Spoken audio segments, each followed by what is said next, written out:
These survival tricks were so effective, soldiers faced court-martial for revealing them. Now declassified, they're saving civilians in today's crises.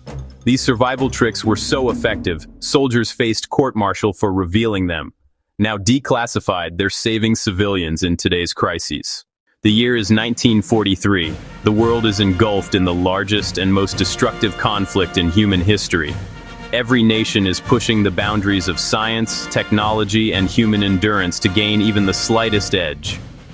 In the hidden corridors of military intelligence, a clandestine project is underway. It's not about building a bigger bomb or a faster plane. It's about unlocking the ultimate weapon, the unshakable, unstoppable, and unbreakable soldier. In this crucible of war, military intelligence discovered a series of survival techniques so potent, so profoundly effective, they were deemed too powerful for general knowledge. These weren't your standard field manual instructions on how to tie a knot or build a campfire. This was something else entirely. This was a quantum leap in the science of human survival, blending battlefield pragmatism with cutting-edge psychology and physiology. They developed methods to consciously control autonomic bodily functions, to lower one's heart rate under extreme duress, to mentally suppress the pangs of starvation for days, or to generate internal heat in sub-zero temperatures. They perfected psychological frameworks that could render a soldier virtually immune to the terror of isolation or the mental manipulation of an interrogator. These techniques were so powerful, they gave soldiers what was classified as an unfair advantage. An operative equipped with this knowledge could survive for weeks behind enemy lines with nothing but the clothes on their back. A downed pilot could navigate hundreds of miles of hostile territory without a map or compass. A prisoner of war could withstand interrogation tactics that would break anyone else. The advantage was so significant that the high command grew fearful. What if the enemy captured a soldier who knew these secrets? What if they could reverse engineer these methods and use them against Allied forces? The potential for blowback was catastrophic. The risk was deemed too great. The order came down from the highest levels of command, swift and absolute. These materials were to be classified beyond top secret. The project was to be scrubbed from the official records. The handful of instructors who developed the program were sworn to a lifetime of silence under the gravest of penalties. The official directive was chillingly clear. Reveal these, face court-martial, treason, for trying to save lives. The knowledge was locked away in a vault, buried under layers of bureaucracy and secrecy, intended to be forgotten forever. But 80 years later, the world has changed. But the fundamental threats have not. We may not be fighting a world war, but we face our own battles.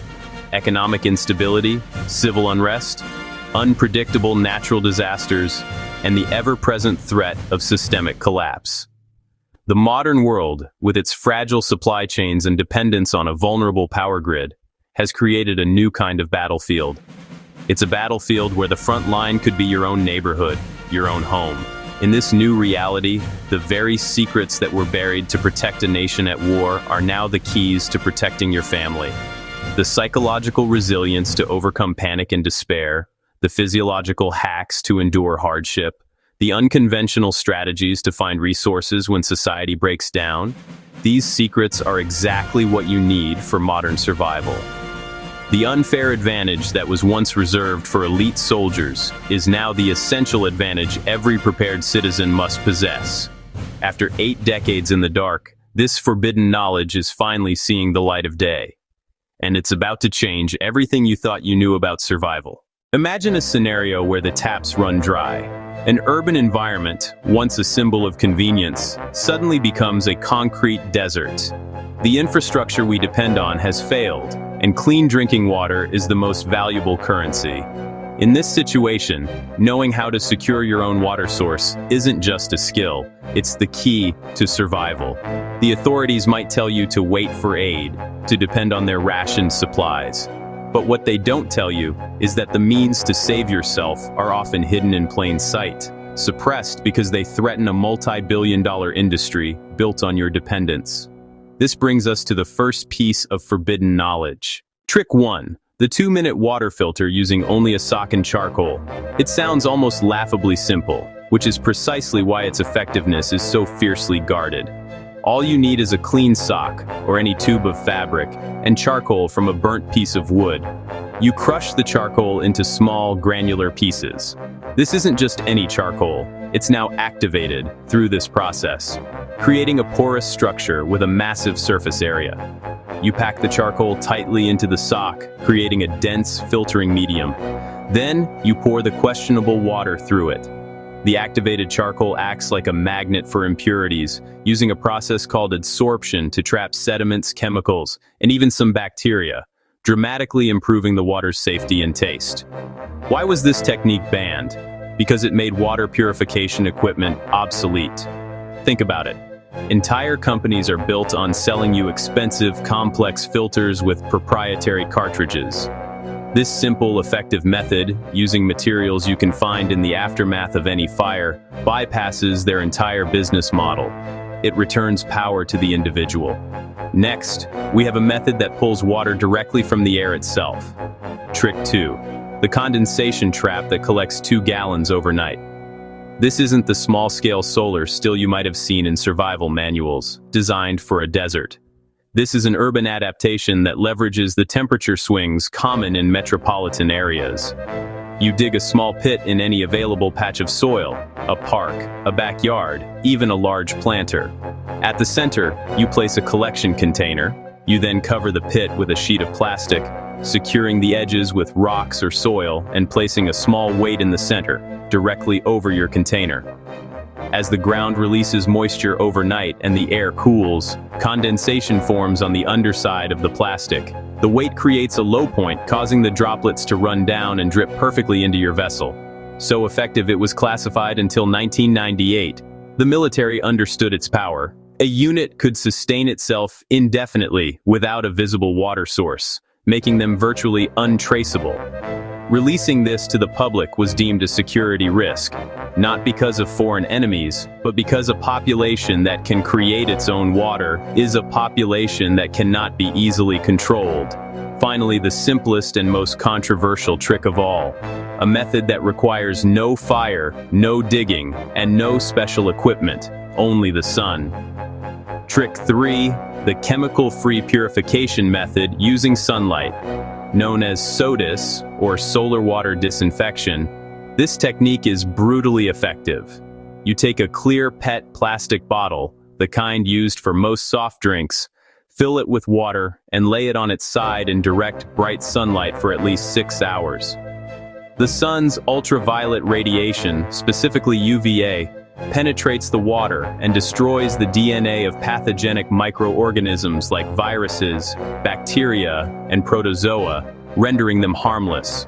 Placing the bottles on a reflective surface, like a sheet of aluminum foil, can cut the required time in half. Simple, undetectable, and banned from civilian knowledge. Why? Because it costs nothing. It requires no product, no subscription, no electricity. It democratizes water safety. Health organizations were pressured by corporate lobbyists to downplay its effectiveness, sowing doubt with whispers of leaching plastic and incomplete sterilization. They want you buying iodine tablets and chlorine drops. They want you dependent. These 3 tricks are more than just survival hacks. They are acts of liberation.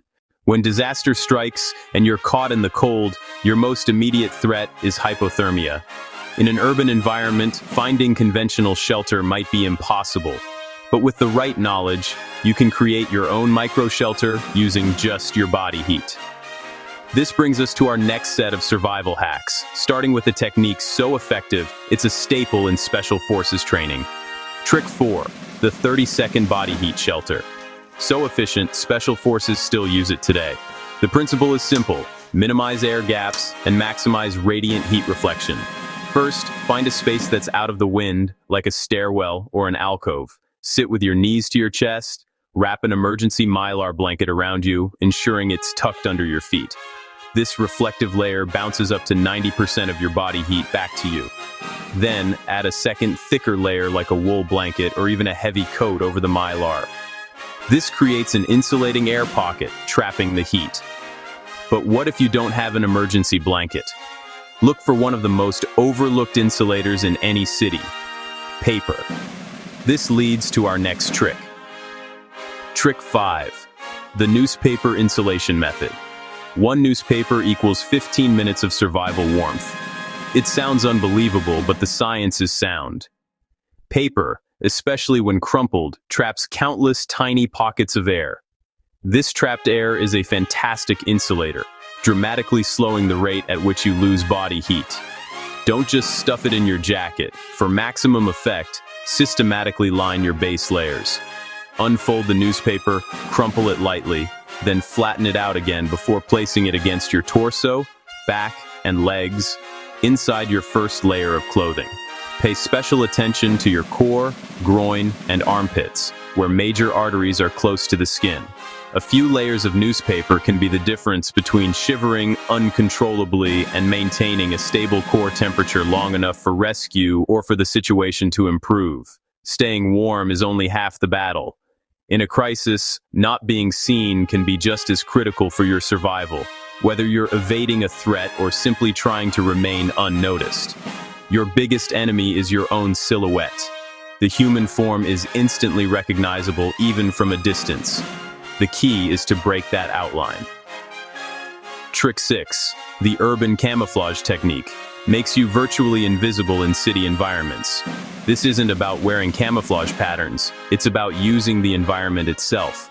Move along walls, staying in the shadows cast by buildings and overhangs. When you stop, don't stand in the open. Crouch next to a dumpster, a parked car, or a pile of debris. The goal is to merge your shape with an existing object, making your distinct human outline disappear. Avoid crossing open spaces like streets or plazas. Instead, use alleys, covered walkways, and the dark spaces between structures. Remember, in the urban jungle, the unseen survivor has the ultimate advantage. Trick 7. The starvation delay method. One secret technique can triple your survival time without food. Trick 8. The no compass navigation method. Banned because it made escape too easy for POWs. Trick 9. The signal method that works without technology. Used by downed pilots, now perfect for power outages. Trick 10. The psychological trick that prevents panic. Taught to D-Day troops, essential for crisis leadership today. With grid vulnerabilities, climate disasters, and urban crises increasing, these banned techniques are no longer historical curiosities. They're your family's emergency plan. Each trick has been proven in the worst conditions imaginable. Master 3 techniques today. Start with water filtration, then body heat shelter, then panic prevention. In 24 hours, you're significantly more crisis ready. These secrets were banned because they were too effective. Now they're essential for modern survival. For more historical solutions to today's crises, watch our End of an Era playlist. Your safety depends on it.